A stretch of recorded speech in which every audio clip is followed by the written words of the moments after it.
नमस्कार दोस्तों, क्रेडिट में आपका बहुत बहुत स्वागत है। मेरा नाम धर्म और आप देख रहे हो मेरा चैनल क्रेडिट। जो फर्स्ट टाइम चैनल पे आया है सब्सक्राइब कर लो और बेल आइकन को प्रेस कर दो ताकि हर वीडियो की नोटिफिकेशन आप लोगों को मिलती रहे। आज की वीडियो में हम कमाल के टॉपिक पे बात करेंगे कि ऑटोमोबाइल इंजीनियरिंग का स्कोप, फ्यूचर और सैलरी के बारे में बात करेंगे ऑटोमोबाइल से रिलेटेड।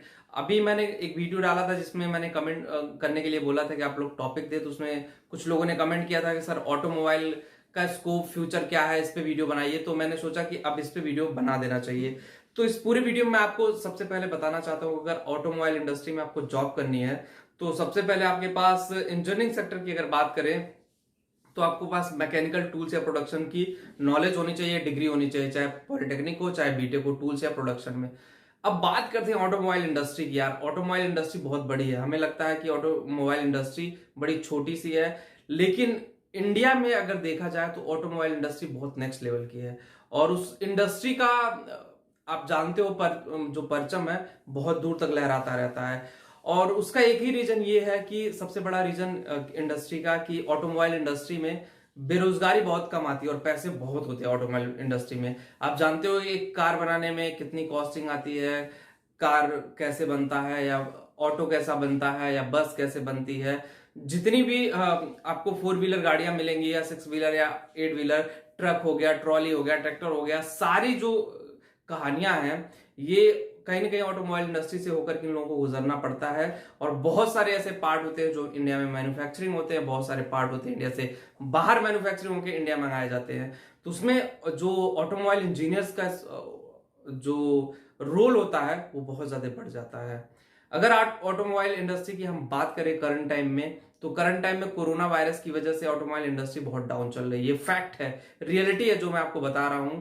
शायद आपको बुरा भी लगेगा, लेकिन बुरा लगने वाली कोई बात नहीं है इसमें। इसमें मैंने फैक्ट बताया है कि ऑटोमोबाइल इंडस्ट्री का जो एक पर्टिकुलर फैक्ट है। उसके अलावा अगर हम बात कर ले ऑटोमोबाइल इंडस्ट्री के बारे में कि ऑटोमोबाइल इंडस्ट्री का ग्रोथ जो पहले था वो अच्छा खासा था, क्योंकि ये जो ऑटोमोबाइल इंडस्ट्री है अपने सेलिंग के लिए जानी जाती है कि हर महीने ये लगभग हजारों यूनिट सेल करते हैं। अब डिपेंड करता है कि किस कंपनी की गाड़ी है और गाड़ी का प्राइस क्या है। एग्जांपल के रूप में मैं आपको दे दूं, जैसे क्विड आई थी, क्विड की BS6 BS4 जो भी मॉडल है, इतने ज्यादा बिके, महीने महीने में लाखों गाड़ियां बिक गई।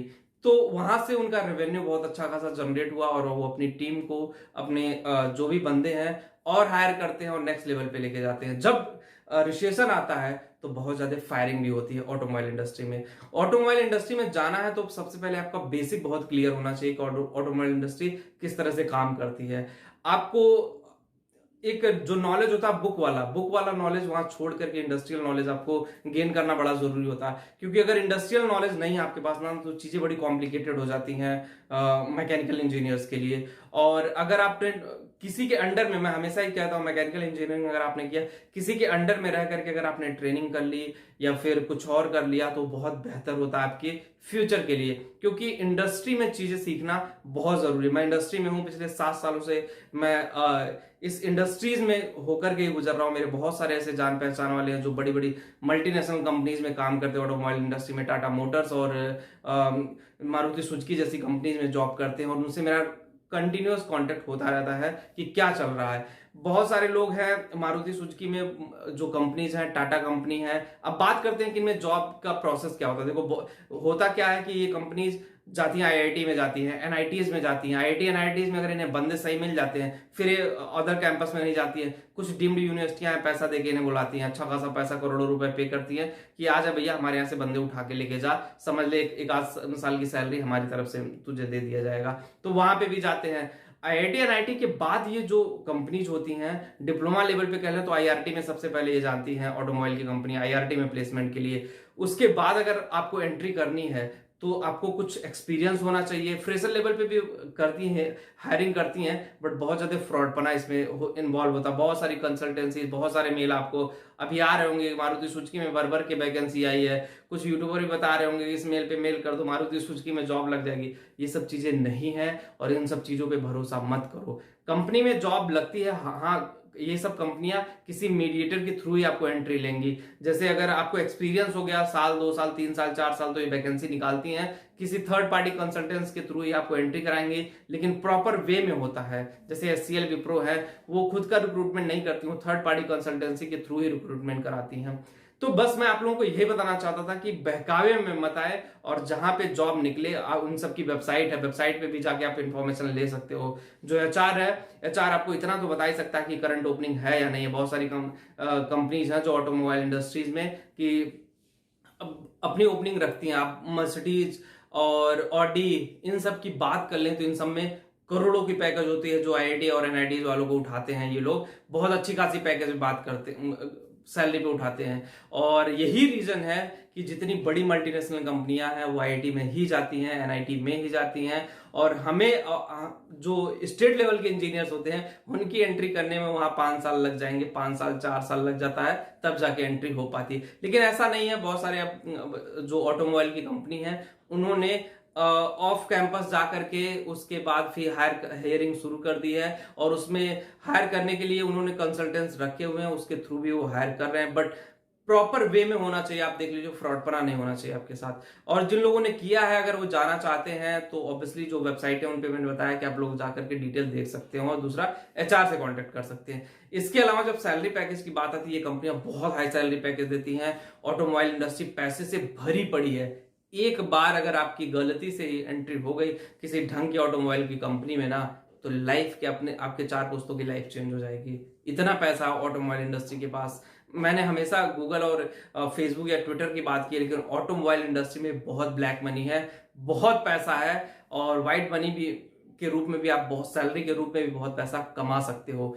ऑल्दो आप डिजाइनर भी बन सकते हो, जैसे कार डिजाइनिंग करने होते हैं उसमें 2D प्रो आपको आना चाहिए, डिजाइनिंग के कोर्सेस होते हैं वो भी आपको करना चाहिए। बहुत सारी चीजें इन्वॉल्व होती हैं डिजाइनिंग से रिलेटेड। तो वो सारी चीजें कहीं ना कहीं आपको बहुत सारी चीजें लर्न करने के लिए बोलती हैं कि पहले आप लर्न करो, उसके बाद आप इंडस्ट्री में आए। हम लोग क्या करते हैं कि चीजें सीखते नहीं है, हमें लगता है कि नहीं यार चीजें होती रहेंगी, आज नहीं तो कल हमें मारुति सुजुकी या टाटा कंपनी में जॉब मिल जाएगा। और हम सपने बड़े देखते हैं, लेकिन सपनों के अकॉर्डिंग मेहनत नहीं करते हैं। अगर आप मेहनत सही डायरेक्शन में कर ले गए भाई, तो कोई जॉब देने से आपको रोक नहीं पाएगा। सब लोग आपको बुलाएंगे। प्राइवेट सेक्टर में आपके पास नॉलेज है तो आपकी पूजा करेंगे, आपके पास नॉलेज नहीं है ना, कोई नहीं रखेगा आपको अपने पास। तो नॉलेज होना बहुत जरूरी है ऑटोमोबाइल इंडस्ट्री में जाने के लिए। एक चीज और मैं बता दूं, बहुत सारे ऑटोमोबाइल की कंपनीज हैं, छोटी छोटी कंपनीज हैं, वहां से भी आप अपना करियर स्टार्ट करके बड़ी बड़ी मल्टीनेशनल कंपनीज में पहुंच सकते हो।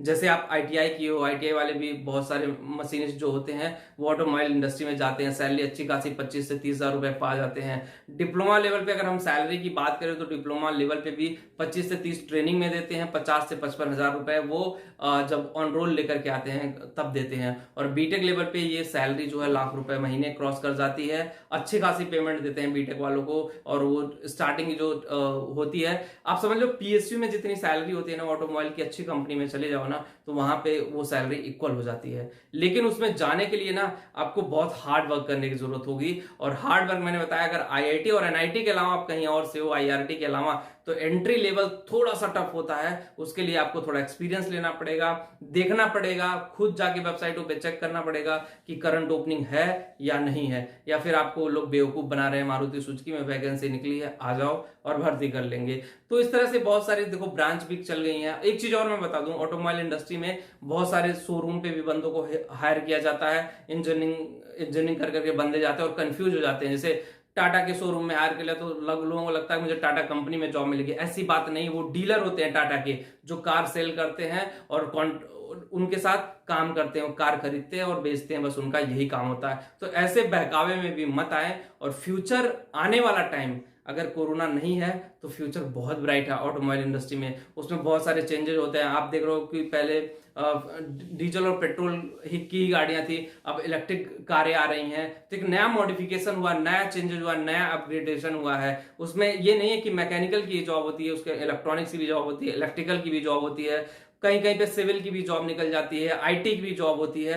वैकेंसी ओवरऑल हर ब्रांच की होती है ऑटोमोबाइल इंडस्ट्री में, लेकिन सबसे ज्यादा जो डिमांडिंग होती है वो मैकेनिकल और इलेक्ट्रिकल की सबसे ज्यादा डिमांड होती है ऑटोमोबाइल इंडस्ट्री में। तो जो लोग जाना चाहते हैं वो कमर कस लें, डीम्ड यूनिवर्सिटी या किसी स्टेट लेवल की यूनिवर्सिटी से पढ़े हुए हों, चाहे पॉलिटेक्निक किए हों, चाहे बीटेक किए हों।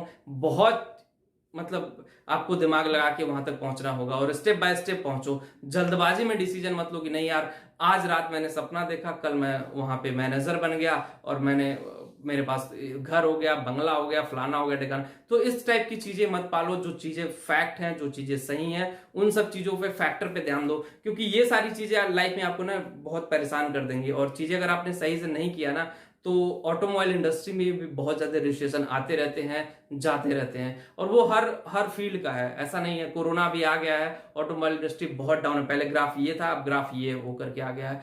तो हम कह नहीं सकते कि ऑटोमोबाइल इंडस्ट्री आपके लिए बहुत अभी करंट टाइम में बहुत अच्छी है। अभी करंट टाइम में सिचुएशन ऐसी है, बहुत कम वैकेंसीज निकल रही है, बहुत लेवल की जो वैकेंसीज थी हम कह सकते हैं वो रुकना आना बंद हो गई हैं। तो अभी कुछ टाइम और रुक जाइए, कोरोना थोड़ा शांत होने दीजिए। जो लोग किए हैं होपलेस मत हो, जॉब सबको मिलेगी, जॉब निकलेगी, क्योंकि इन ऑटोमोबाइल इंडस्ट्रीज को भी आगे बढ़ना है। आगे बढ़ना है तो इन्हें इंजीनियर्स की जरूरत जरूर पड़ेगी। तो बस वीडियो बहुत लंबा हो गया, वीडियो में इतना ही।